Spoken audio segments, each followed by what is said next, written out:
Baik, assalamualaikum warahmatullahi wabarakatuh. Pada pertemuan kali ini kita akan bahas mengenai PLC-nya ya.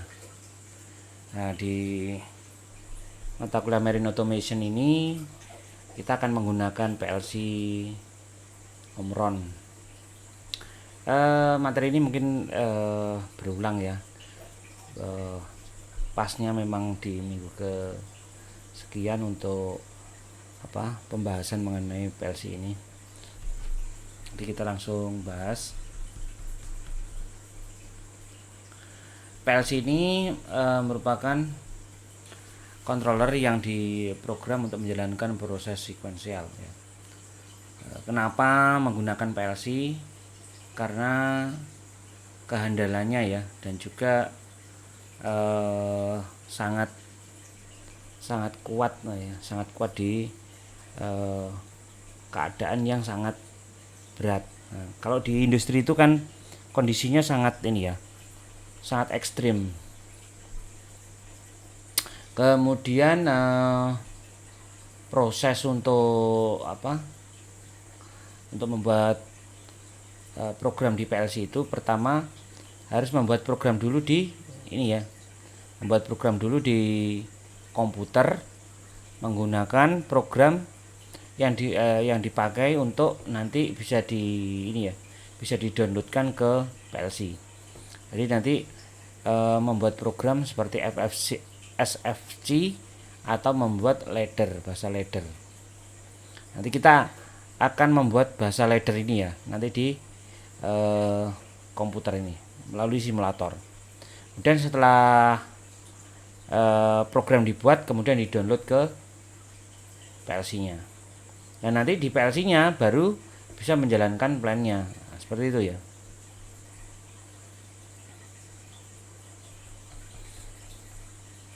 Kemudian menggunakan PLC tidak lepas dari memori dan pengalamatan.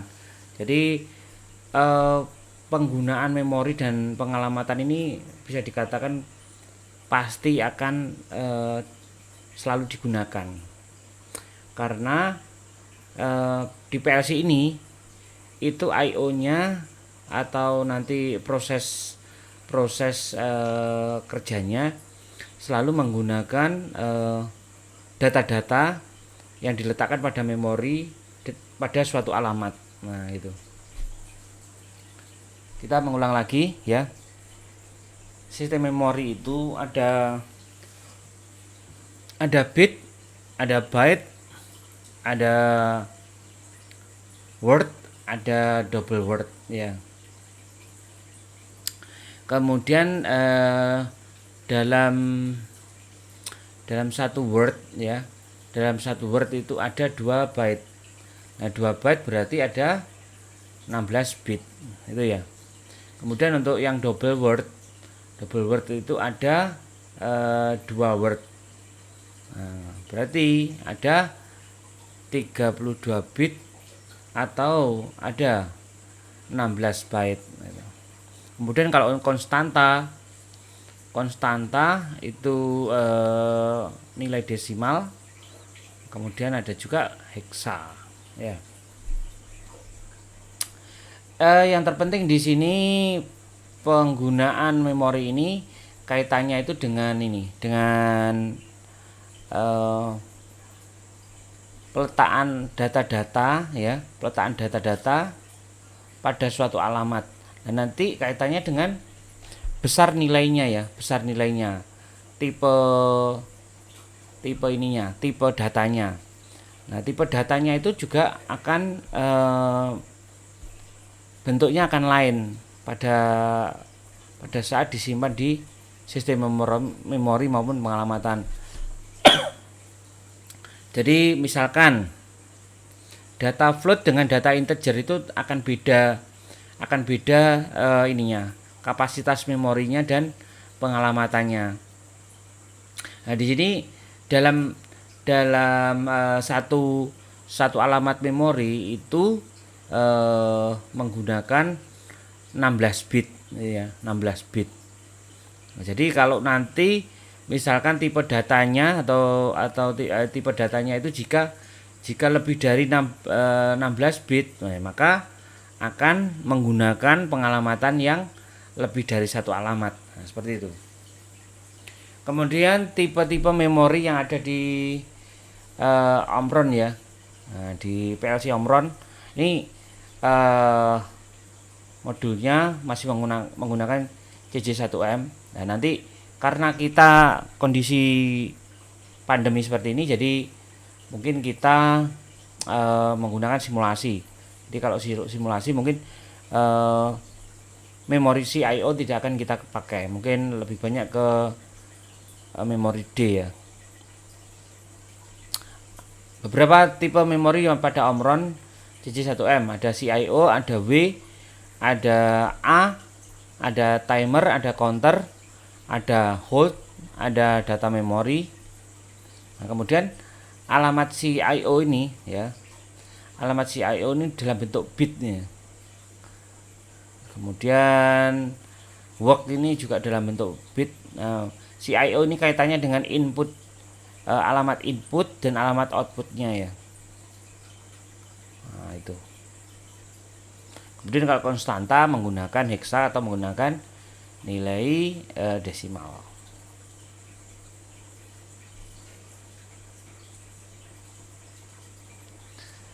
Memori-memori ini yang sifatnya volatil. Jadi volatil itu artinya ini kan, pada saat kalau nggak salah ya, memori pada saat ini apa, mikronya dimatikan, maka datanya masih ada. Ini memori DM dan H. Memori nilainya masih tersimpan meskipun power atau mikronya itu keadaan off. Nah, itu ya. Kemudian ini untuk kabel komunikasinya. Kabel komunikasinya menggunakan RS232 dengan konfigurasi seperti ini ya. Kalau menggunakan PLC yang komunikasi untuk download dan uploadnya itu menggunakan RS232 seperti ini. Nah, nanti kalau misalkan menggunakan CP2E, nah itu ya lain lagi. Mungkin nanti komunikasinya menggunakan USB. Kalau misalkan nanti ada yang menggunakan Ethernet yang seperti CP2E yang versi S20D, itu ya tentunya akan menggunakan jaringan LAN itu ya. Jadi beda-beda nanti untuk kabel komunikasinya ya. Kemudian pada saat pada saat pertama kali dikoneksikan antara PLC dengan programnya, cek programmer atau cek one, nah, gitu. Nanti yang pertama ini ya, yang pertama dilakukan yaitu menginisialisasi IO type, menginisialisasi IO. Nah, maksudnya ini apa?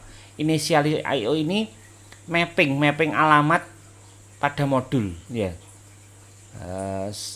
Pada penjelasan di minggu yang lalu Bapak jelaskan bahwa untuk alamat ya, untuk alamat itu kan sendiri-sendiri. Nanti pada saat jenis PLC-nya itu kalau menggunakan PLC yang modular ya, kalau kompak sih nggak masalah ya, nggak usah perlu menggunakan inisialisasi IO karena alamatnya sudah hanya ada di CPU-nya. Namun kalau yang model modular, nanti posisi modularnya itu akan mempengaruhi pengalamatan di IO-nya, si IO-nya berapa kayak gitu ya. Jadi misalkan ada di ini ya, ada di sisi keberapa kayak gitu ya. Nanti akan mempengaruhi alamat dari data-data yang akan diproses, nah, gitu. Makanya perlu diinisialisasi dulu alamatnya setelah dipasang modularnya, di masing-masing CPU itu diinisialisasi lagi. Pada inisialisasi ini program itu akan menata sendiri ya, menata pengalamatan modular-modular yang terpasang. Nah, gitu ya. Jadi gunanya inisialisasi I/O itu seperti itu. Kemudian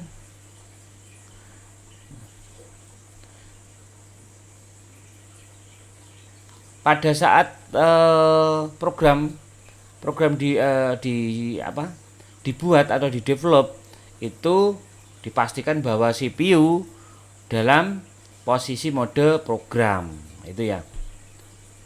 Kemudian lanjutnya, nah ini I/O table ini yang saya maksud ya. Jadi nanti alamatnya ini beda-beda. Nah gini ya, misalkan 00 ini ya dimulai dari 00 ini. Alamat 00 itu adalah alamat dimana modularnya itu yang paling dekat dengan CPU. Nah gitu ya. 01 baru sampingnya lagi, 02 baru sampingnya lagi, sampai nanti berapa modular yang akan terpasang pada PLC itu. Nah gitu ya. Kalau menggunakan PLC ini ya, PLC yang model compact ya, tidak usah menggunakan inisialisasi I/O. Nah, otomatis nanti sudah ada di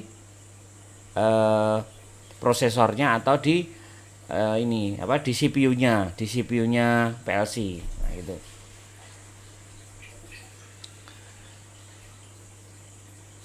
Kemudian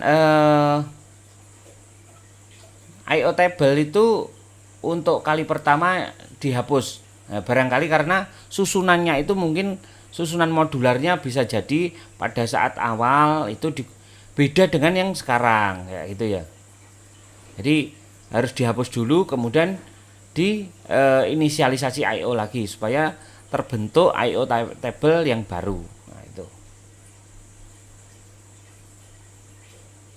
Nah, ini langkah membuat I/O table. Nah, ini. Create dulu, kemudian setelah di-clearkan, di-create ya. Kemudian untuk prosedur wiring yang ada di PLC, kita mengenal mengenai sourcing dan syncing. Nah itu, apa itu sourcing, apa itu syncing? Sourcing itu dimana PLC itu digunakan sebagai sumber, artinya mengeluarkan arus yang digunakan nanti untuk men-trigger atau melakukan sesuatu ya. Itu sourcing. Kalau syncing ya, itu PLC. Nah, PLC itu menerima signal atau menerima arus. Nah, itu berhubungan dengan berhubungan dengan COM-nya ya. Nah, nanti ada yang aktif high atau aktif low. Itu kaitannya dengan COM-nya. Beda tipe PLC nanti akan beda juga. Nah, seperti itu. Mungkin nanti kalau wiring ini kita memang harus mencoba untuk prakteknya. Kalau hanya teori gini nggak ada, karena harus berhadapan dengan alatnya ya. Jadi nanti di sini kita skip dulu, namun nanti kita jelaskan, Bapak berikan mungkin video penjelasan. Oh ini sourcing, ini syncing di video yang lain, itu ya.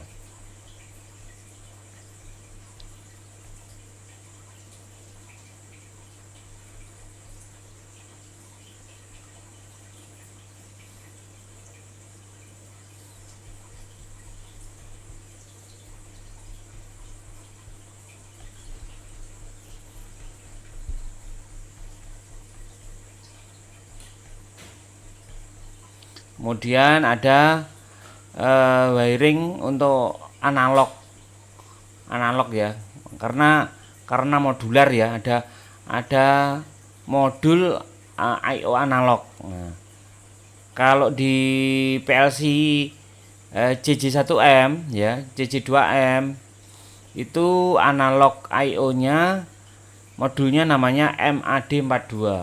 Itu ya.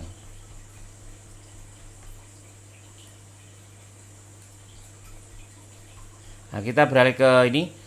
Untuk upload dan download PLC ke komputer ya, tadi menggunakan, kalau yang JJ1M yang sesuai dengan modul ini itu menggunakan RS232 ya. Nah, itu caranya, yaitu cara pertamanya ada satu auto online ya dari CX programmernya. Nah, pada fasilitas ini akan scan sendiri ya secara otomatis dan mencari sumbernya sendiri. Nah, sumbernya itu dari mana? Pasti dari serial port. Nah, dari COM-nya itu COM berapa itu biasanya. Kemudian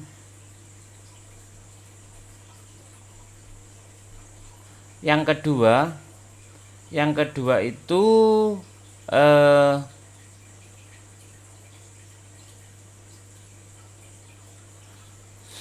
yang kedua itu dari window yang sudah aktif, kemudian di online kan dulu PC-nya kemudian dengan PLC-nya ya, kemudian di transfer gitu ya. Ini kalau praktek aja nih, ini praktek aja, nanti Bapak buatkan videonya sendiri aja. Untuk melakukan edit program harus mengoffline-kan PLC. Nah, jadi pada saat misalkan nanti akan mengubah programnya pada program ladder itu, maka harus di off kan dulu, baru kemudian di ini baru bisa di online kan lagi. Maksudnya di off kan itu tadi online atau offline. Online itu maksudnya terkoneksi antara PLC dan ini ya, PLC dan PC pada posisi atau pada kondisi program lagi berjalan. Nah, itu namanya online. Nah, gitu. Kalau offline itu komputer dan PLC itu kondisinya tidak terhubung. Nah, itu namanya offline. Nah, itu ya.